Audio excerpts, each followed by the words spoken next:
कधीच नाही चुकणार तुमचे फेवरेट टीव्ही शोज झी5 सोबत, तेही एकदम फ्री। वा वा वा वा. शत्रू लग्नाची तयारी चालली वाटतं. वय मी जरा लग्नाविषयीच बोलायला आलो होतो. कुठवर आली लग्नाची तयारी काय?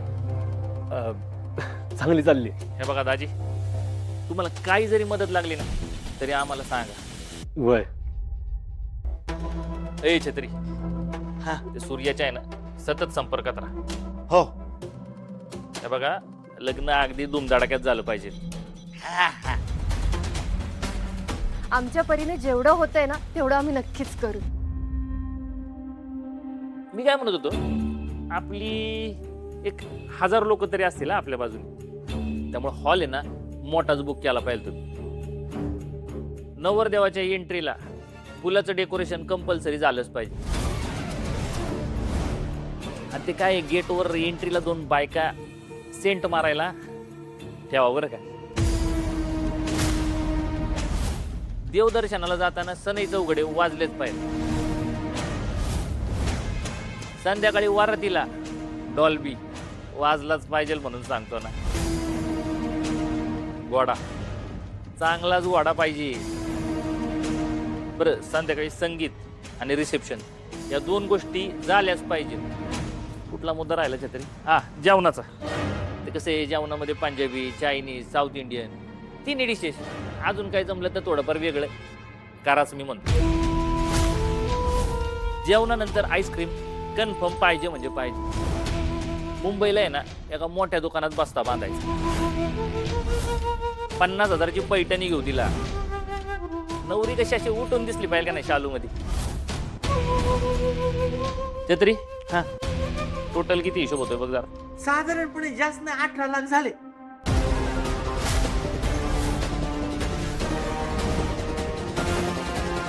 एवढाच? मग काय दाजी असं असं हसत हसत करतील की. लाडक्या बहिणीचं लग्न आहे म्हटल्यावरती करायला नको का? ओ दाजी, अहो बोला की काहीतरी. शत्रू, अरे काय बोलतोय हे? 18 लाख? अरे कसं झेपणार आम्हाला? तू मध्ये मध्ये बोलू नको ना. हे घर माझं सुद्धा. या घराच्या प्रत्येक निर्णयामध्ये माझा सुद्धा हक्क आहे बोलण्याचा. तुला जे बोलायचंय ते बोल, पण आता आहे ना उपयोगच होणार नाही. त्याचं काय आहे, मी डॅडींना सगळं बोलून आलेलो आहे आणि त्यांना हे सगळं मान्य पण आहे. आता तुला तर माहिती, एकदा डॅडींनी ठरवलं म्हटल्यावरती विषय एंडच ना. अरे बघ, त्यांनी करायचं ना हा लग्नाचा खर्च. त्यांनी जबाबदारी घ्यायची. हे बघ, एवढंच पाहिजे ना, मी करतो मदत. हे बघ, तेजूच्या मंगळसूत्र आणि दागिन्याचा खर्च माझ्याकडं. असं समजा की निंबाळकरांचा आयर आहे आम्ही. मग तर झालं, पण लग्न मात्र धुमधडाक्यात झालं पाहिजे. आता एवढा सोन्यासारखा माणूस तुमच्या नशिबात आलाय कुणामुळं? डॅडींमुळं. अहो मग त्याची किंमत तर मोजायला लागणार ना. अजिबात मागं पुढं बघू नका, होऊ द्या खर्च. वा, हे चांगलं. हुंडा नको म्हणायचं आणि मग हा खर्च करायला लावायचा. दाजी, आता मी आहे ना हिचं बोलणं ऐकायला आलं नाही. तुम्ही सांगा, हे लग्नाचा खर्च तुम्हाला झेपणार आहे का नाही? या आधीच तेजूची 2 लग्न मोडली. हे पण लग्न मोडलं तर तिला काय वाटेल? नाही नाही, तिला समीरराव आवडतात. हे लग्न झालंच पाहिजे. अहो बोला काहीतरी. दादा, नको एवढा खर्च, आपल्याला नाही झेपणार. अगं तू नको विचार करू. तुला शाळेत जायचं ना, जा तू. दादा हे बघ, एवढा खर्च ना मी तुला नाही करू देणार. बरं बाई, मी नाही खर्च करत. तू शाळेत जा, जा उशीर होते. जा.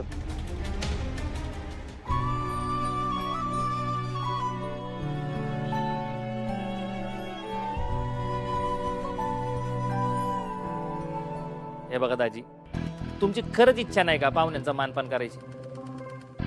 हरकत नाही, मी डॅडींना सांगतो की बाबा नाही, दाजींना काही जमत नाही, तुम्ही आणलेलं असतं. हा चले छत्री, मला मान्य आहे. तुम्ही म्हणाल तसं होईल सगळं. आता कसं डॅडींचा पाहुण्यांचा मान ठेवला का नाही तुम्ही? चला आम्ही लागतो लग्नाच्या तयारीत. छत्री चल. सूर्या काय केलंस तू हे? तू ये माझ्या बरोबर.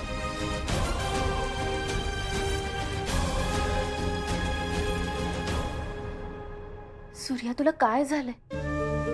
तुला कळतंय हे लग्न आपल्याला किती महागात पडेल? पण माझ्या बहिणींच्या सुखापेक्षा तर नाही ना पडणार.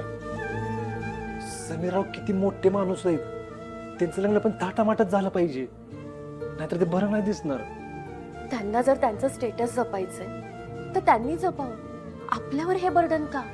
आपली मुलीची बाजू आहे. सूर्या तो जमाना गेला. हे बघ, त्यांना आपली तेजू आवडली आहे ना, तर त्यांनी खर्च करावा का? आपल्या होणाऱ्या बायकोसाठी ते एवढे नाही करू शकत का? पण त्याचा भाऊ आहे ना इथं खंबीर.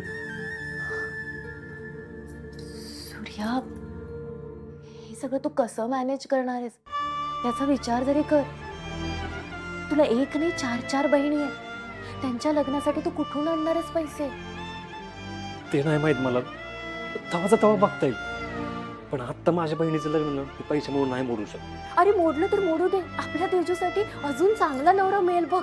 तुळजा, तेजूचं आधीच 2दा लग्न मोडलं. आता हे लग्न मोडून दुसरं स्थळ बघितलं तर त्यांच्या पण अपेक्षा असतीलच ना. ते पण असं वागणार नाहीत कशावरनं.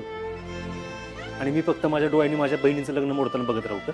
मी त्यासाठी एवढं पण नाही ना करू शकलो तर मी नालायक ठरलो. हे बघ, मला माझ्या बहिणीच्या नजरेतनं कधीच उतरायचं नाही. सूर्या पण शत्रुभैया, तुम्ही त्या सूर्याच्या तोंडचं पार पाणीच पळवलं. आता एवढा सोन्यासारखा जावं मिळणार म्हणलं एवढं तर केलंच पाहिजे की. तर शत्रू, काय चाललंय तुझं? काय म्हणजे? जेवण करतोय. तुळजाचा फोन आला होता. 18-20 लाख रुपये खर्च सांगून आलायस तू त्यांना? हा सांगितलं. मग अरे त्यांची ऐपत आहे का? मी काय म्हणतो, त्याच्या बहिणीचं लग्न आहे ना, मग तो बघाल ना त्याचं. तुम्ही काय लक्ष घालताय त्याचं? अरे तुम्ही सूर्याचा जरा तरी विचार करा की 4-4 बहिणी आहेत रे त्याच्या. एकीच्याच लग्नात एवढा खर्च केला तर बाकी तिघींचं कसं व्हायचं? कसं होणार? हाय ती एक म्हणा म्हणजे चांगला पैसा येईल. आणि त्याला साधा सुद्धा समजू नका बरं का. जो तुळजाबरोबर लग्न करू शकतो ना त्याला सगळं सोपं आहे. मी काय म्हणतो, तुम्ही घरात लक्ष द्या ना. आता इथं लेकराच्या ताटातली चपाती संपली. आहे का लक्ष बरं तुमचं? जाऊ द्या, भातच खातो आता.